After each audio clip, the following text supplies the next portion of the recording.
স্বামীর অল্প আয়ে যেভাবে আমি আমার সংসারটাকে স্বর্গের সমান সাজিয়ে তুলেছি সেটাই আজকে তোমাদের সাথে শেয়ার করব বন্ধুরা।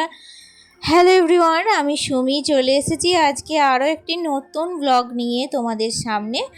আসলে এই কয়েকদিন এত গরম পড়েছে, সকাল থেকে আজকে ক্যামেরাটা একদম অন করতে পারিনি, কারণ সকাল থেকে একটু তাড়াহুড়োর মধ্যে ছিলাম। সমস্ত রান্নাবান্না কমপ্লিট করে তারপরেই কিন্তু তোমাদের সামনে ক্যামেরা নিয়ে হাজির হয়েছি বন্ধুরা। আর এখন দেখো আমি কিন্তু মোটর থেকে জল তুলে নিচ্ছিলাম। আসলে কি বলো তো, আমরা দুপুরবেলায় একবার জল তুলি, আসলে প্রচণ্ড গরমে সমস্ত ঘরের জলগুলো না প্রচুর পরিমাণে গরম হয়ে যায়, তখন একটু মন চায় যে ঠান্ডা জল খেতে। তাই জন্য আমরা কিন্তু মোটরটা চালিয়ে দিয়েছি। আর দেখো এখন ঠান্ডা ঠান্ডা জল তুলে নিচ্ছি। বাইরে কিন্তু প্রচুর রোদ, কোথাও আবার আবছা মেঘও ভাসছে, কিন্তু বৃষ্টির দেখা নেই। যখন আমাদের বাঙালিদের এটাই হয়ে থাকে, অতিরিক্ত যখন গরম দেয় তখন মন চায় যেন বৃষ্টি হোক, আর যখন বৃষ্টি হয় এক নাগাড়ে তখন একটু মন চায় যে রোদ উঠুক। আমরা বাঙালিরা না এমনই, যখন যেটা থাকে তার বিপরীতটাই কিন্তু মনের ইচ্ছা হয়। যাই হোক বন্ধুরা, রান্নার মেনু তো তোমরা দেখেই নিলে, আর নতুন করে কিছু বললাম না। তো এখন কিন্তু স্নান কমপ্লিট করে নিয়েছি, আর ওটা যখন ভাতটা বাড়লাম তখন ওটা আমার শ্বশুর মশাইকে খেতে দিয়ে দিয়েছিলাম। আসলে আমার শ্বশুর মশাই স্নানের কমপ্লিট হয়ে গেলে তারপর কিন্তু এক মুহূর্ত দাঁড়ান না, খাওয়ার জন্য একটু তাড়াহুড়ো করেন। তো চলো যেটা বলছিলাম, আসলে স্বামীর অল্প আয় কি বলবো তোমাদের, এখন বর্তমানে যা পরিস্থিতি, চাকরি বাকরি তো কোথাও নেই, তো ওই টিউশনি পড়িয়ে কোনো রকমে আমাদের সংসারটা চলে। তো যাই হোক, অল্প একটু আয়ের মধ্যেই আমি একটু একটু করে আমার সংসারটাকে সাজানোর চেষ্টা করি। আসলে কয়েকদিন আগেই অনলাইনে দেখছিলাম যে সোফার কুশনগুলো বেশ সুন্দর লাগে, তার সাথে কিছু যদি কুশনের কভার নেওয়া হয় তাহলে সেটা আরও সুন্দর লাগে। তো আমি কি বলবো তোমাদের, আমার তো খুবই ইচ্ছা ছিল ওগুলো কেনার। তো আমি ঠিক যেটা ইচ্ছা হয়েছিল অর্ডারও করে দিয়েছিলাম। যাই হোক দেখো, অনেক দিন আগে অনলাইনে অর্ডারটা কমপ্লিট করেছিলাম, কিন্তু আজকে এতদিন পর কিন্তু সেটাকে ডেলিভারি দিল। আর ভাবলাম চলো তোমাদের সাথে শেয়ার করা যাক, তাই দেখো এখন চলে এসেছি আমি তোমাদের সাথে শেয়ার করতে। আর এই যে অনলাইনে অর্ডারটা, এটা কিন্তু আমি বাবার বাড়িতে দিয়েছিলাম, আর বাবা এসেছিল কয়েকদিন আগেই না, তখনই কিন্তু বাবা এসে আমাকে এই কুশনগুলো দিয়ে গিয়েছিল, কিন্তু আমার সময়ের অভাবে আর খোলা হয়নি, তোমাদের সাথে শেয়ারও করা হয়নি।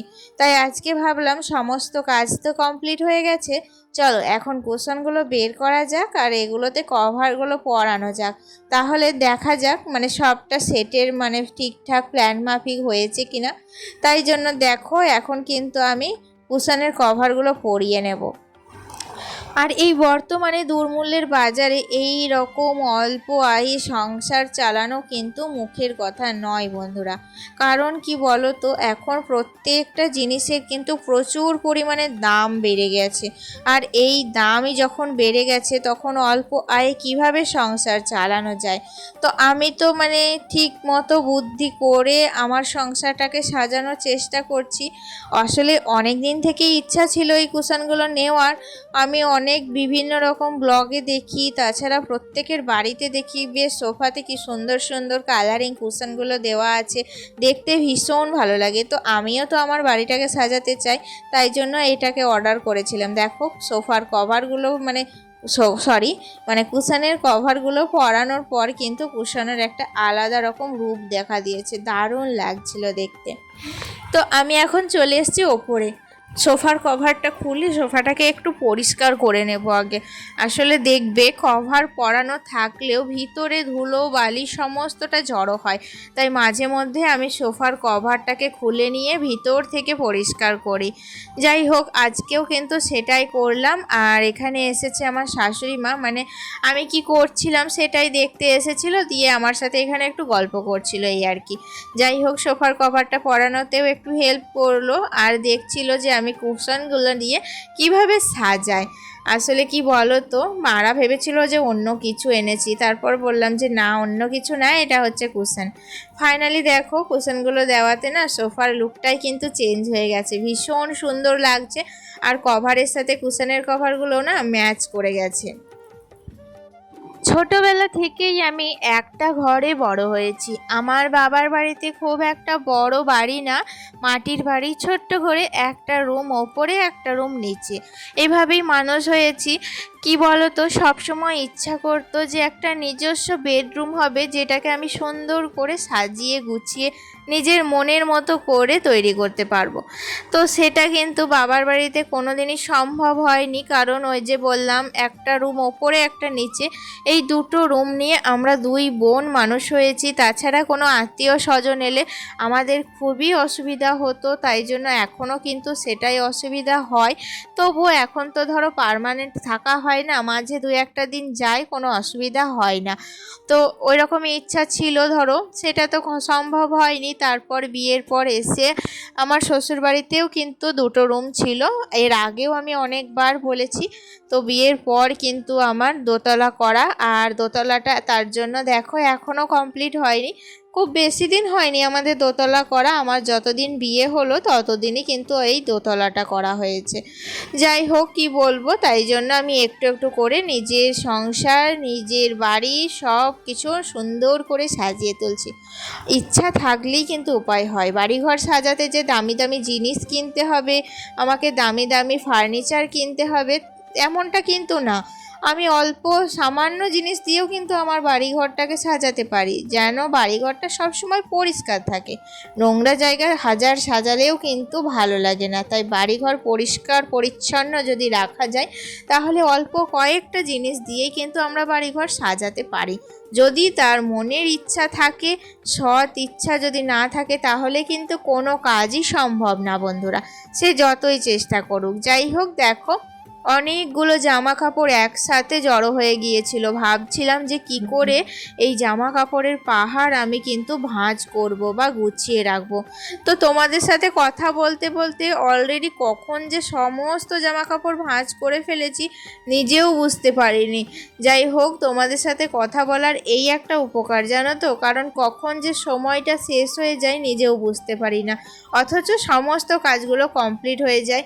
একটা মনের মধ্যে আগ্রহ থাকে যে না, আমি এত পরিশ্রম করছি, আমার পরিশ্রমের দাম তো নিশ্চয়ই কেউ দিচ্ছে, কেউ না কেউ তো আমার এই ভিডিওটা দেখছে, তাদের জন্য একটু পরিশ্রম যাই বা করলাম, তাতে কি আসে যায়, তাই না? দেখো সমস্ত কমপ্লিট করে এখন চলে এসেছি ওপরে। আসলে এই যে রোদের তাপমাত্রা, প্রত্যেক দিন সকাল বিকাল দুবেলা করে গাছে জল দিচ্ছিলাম, কিন্তু গাছের গোড়া না প্রচুর পরিমাণে শুকিয়ে যাচ্ছে। আর ভাবলাম যে মাটিগুলোও কেমন একটা হয়ে গেছে, তাই একটু করে আলগা করে দিই। মাটিগুলো আলগা করে দিলে গাছের যে ভিতরের শিকড়গুলো থাকে সেগুলো কিন্তু বাইরে শ্বাস প্রশ্বাস নিতে অনেকটা সুবিধা হয়। যাই হোক না, দেখো প্রত্যেকটা গাছের গোড়ায় কিন্তু আজকে আমি ভালো করে মাটিগুলো আলগা করে দিচ্ছি। আর এমনিতেও বিকেলবেলায় প্রচুর পরিমাণে গরম লাগছিল, ছাদে আসার পর একটু হলেও হালকা ভিড়ভিড়ে হাওয়া বইছে। তো এই মানে হাওয়ার মধ্যে ছাদে এই গাছেদের যত্ন করতে ভীষণ ভালো লাগে আমার, তাই জন্য বিকেল টাইমটা আমি বেশিরভাগই আমার ছাদে কাটাই। আর ছাদটা দেখো এখন কিন্তু প্রচুর পরিমাণে নোংরা হয়ে আছে, আবার ছাদটাকেও একদিন ভালো করে পরিষ্কার করতে হবে। তো যাই হোক, কি বলবো, প্রতিদিনই পরিষ্কার করছি, আবার প্রতিদিনই নোংরা হচ্ছে। গাছে মানে বাগান থাকলে এরকমটা হবে। আর প্রত্যেকটা গাছের গোড়া কিন্তু ভিজে হয়েছিল, তাই জন্য আর জল নতুন করে কোনো গাছেই দিলাম না। শুধু জিনিয়া গাছগুলো একটু তো মানে নরম টাইপের, তাই জন্য ওগুলো একটু ঝলসে গিয়েছিল রোদে, তাই ওই গাছগুলোতেই একটু করে জল দিয়ে দিলাম। আর কয়েকটা দোপাটির বিচন ফেলেছি জানো তো, তো সেই দোপাটির বিচনগুলোতে একটু জল দিয়ে দিলাম। এই রোদের জন্য আমাকে কিন্তু প্রচুর পরিমাণে গাছেদের পেছনে যত্ন নিতে হচ্ছে। একটু বৃষ্টি হলে কিন্তু বেশ ভালো লাগতো, গাছগুলো কিন্তু প্রাণ খুলে বাঁচতে পারতো।